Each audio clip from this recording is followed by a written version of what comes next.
Hello and welcome to today's Up to Thrive Manage Your Mind Mindful Moment.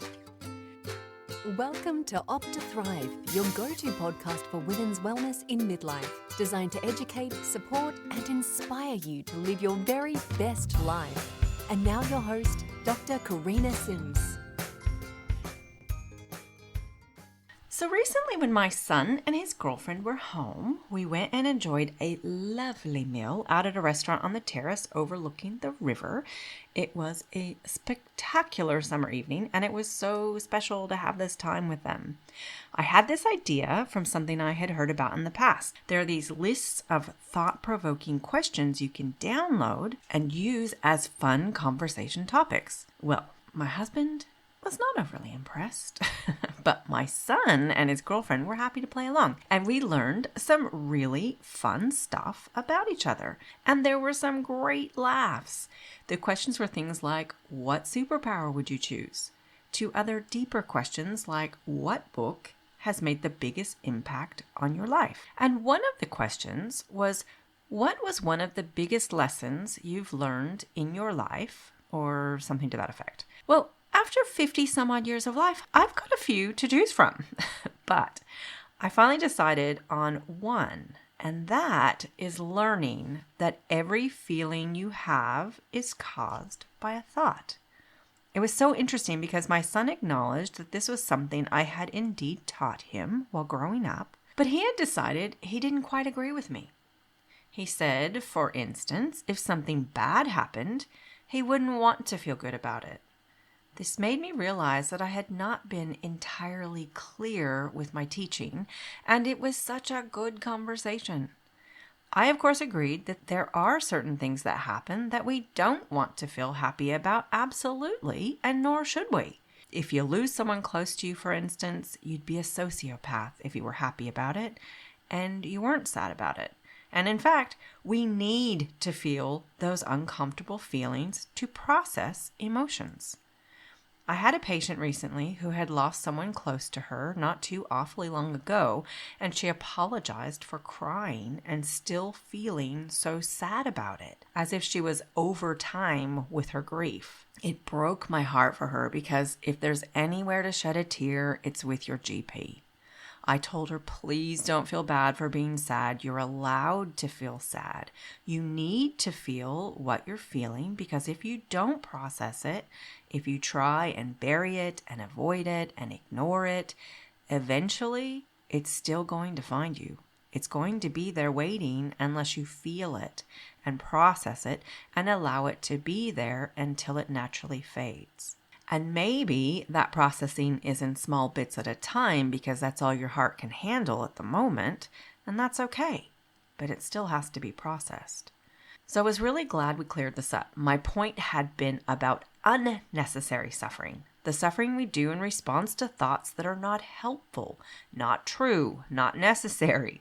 It's more about being aware of what's going on in your brain, that you aren't allowing it to run rampant because some of our brains will run us right out into full-on traffic unless we keep an eye on them.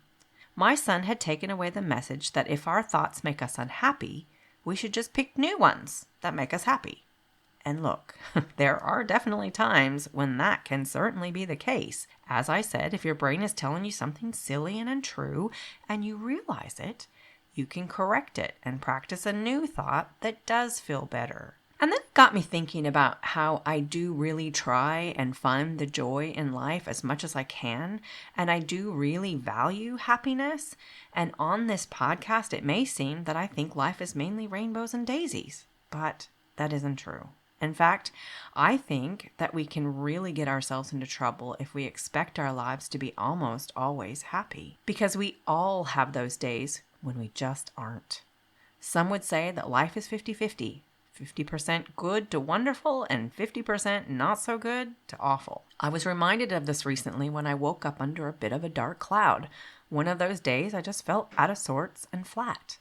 And again, it happens from time to time. We can't all be happy every day. That is life. We've talked about the contrast before. Without bad, there wouldn't be good. Without sad, there wouldn't be happy. And sometimes we just have those days. When I feel like this, there are a couple of ways my brain wants to react. One reaction is to question why. Why is that black cloud there? If I can see I'm causing the black cloud by something ridiculous, like thinking my bathroom scale is telling me my gravitational pull on the earth today is unacceptable, then I do my best to see the untruth in that and reach for better thoughts. But then sometimes it's just one of those days and I can't identify a cause. And sometimes I feel this pull into the darkness. I feel myself being drawn into it and a strong desire to indulge in it. Like having a sore tooth and you can't help but push on it with your tongue because it hurts in a confusingly pleasurable way. One of the ways of indulging in it for me is through certain types of music. Music has been a helpful companion throughout my life, helping me process grief and anger and frustration and self-pity and guilt. I found Alanis Morissette when I was grieving a failed relationship, Eric Clapton when I was grieving the loss of my father. I even had an Eminem stage when I was in the really angry stages of that failed relationship. And of course, country music goes really without saying. When I do have these moments, I have learned the best way through them is the same way I get through periods of uncomfortable anxiety.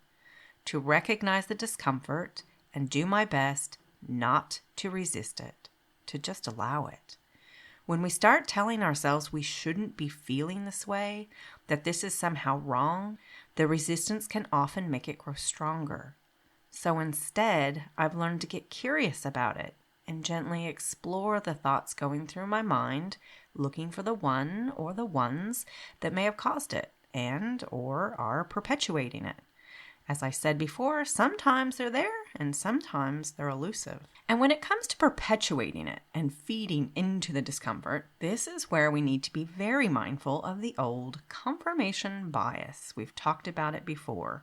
Remember, when we have a thought about something that we believe to be true, our brain is going to actively look for and show us all the proof that it's absolutely true. So if we're practicing a thought causing us great suffering, let's say, I woke up thinking my life was totally out of control. I wasn't on top of anything. I'm not getting anything done. My brain will be looking for all the reasons that that is true. You're out of milk, your car's overdue for a service, and you skipped your workout yesterday. See? Your life is out of control. You are a hot mess. This is where I like to rein things in a bit, so this thing doesn't get totally out of control. Seriously, go buy some milk, make a 2-minute phone call to book the car in, and forgive yourself for the missed workout. And look, in less than 5 minutes, you're no longer a hot mess. You can go from total overwhelm to what was a problem. So if you want to feel better, my first bit of advice is not to resist it, to try your best to allow it, get curious, look at your thoughts. What thoughts are you practicing? If you can find a thought that's causing the suffering, ask yourself, is it true? Do you want to keep that thought, or would you rather find a different one? Again, sometimes we want to keep that thought. We want to grieve. We want to feel bad when something bad happens to us, a diagnosis, an illness, an accident. So yes, there might be times that you want to keep that thought, but there might be times when you'd rather find a new thought, a different thought.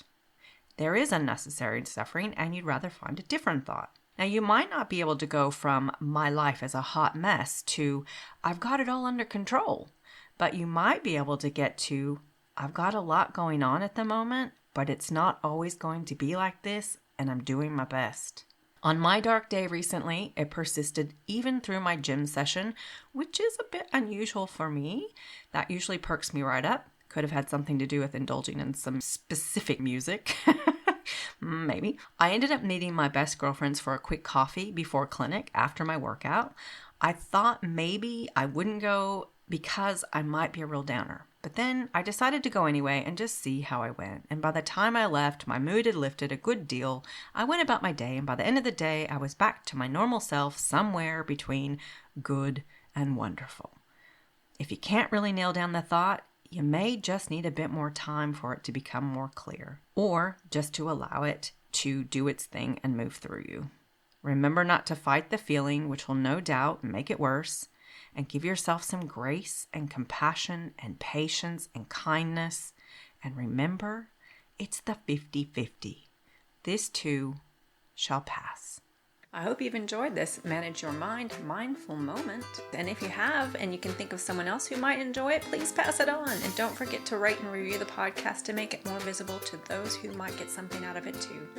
Hey, before you go, if you're a midlife woman who wants to feel better in your body, whether that means improving your health, building strength and confidence, or working towards weight change in a kinder, more sustainable way, I have created something especially for you to support you. It's called the Midlife Health and Body Reset Kickstart Guide, and it's a free 7-day foundations guide to help you understand what's going on in your body in midlife and what actually makes a difference from here. You can download it using the link in the show notes. And if you're ready to take things even a step further and you'd like personalized support, you're welcome to join me inside the Midlife Reset. It's my coaching program for midlife women who want clarity, accountability, and compassionate guidance as they build strength, improve their health, and create real lasting change. I'm now running monthly intake cycles, which means there's a supported onboarding start date each month, so you don't have to wait for a big launch and you can begin when the timing feels right for you with guidance from day one. You'll find a link in the show notes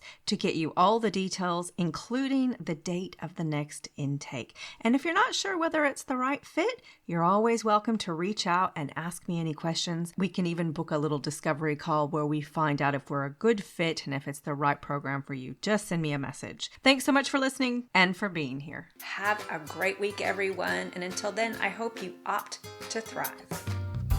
The Opt to Thrive podcast is designed for information purposes only and is not engaged in the giving of medical advice. The information provided on the podcast should not be used for diagnosing or treating a health problem or disease. In no way should the information provided by Opt to Thrive be considered medical advice, and at all times the advice of a medical professional should supersede recommendations from Opt to Thrive. If you have or suspect you may have a health problem, you should consult your healthcare provider. The views expressed in this podcast are purely that of Dr. Sims and do not in any way reflect those of the institutions she contracts with medical services to. Thank you for listening to Opt to Thrive.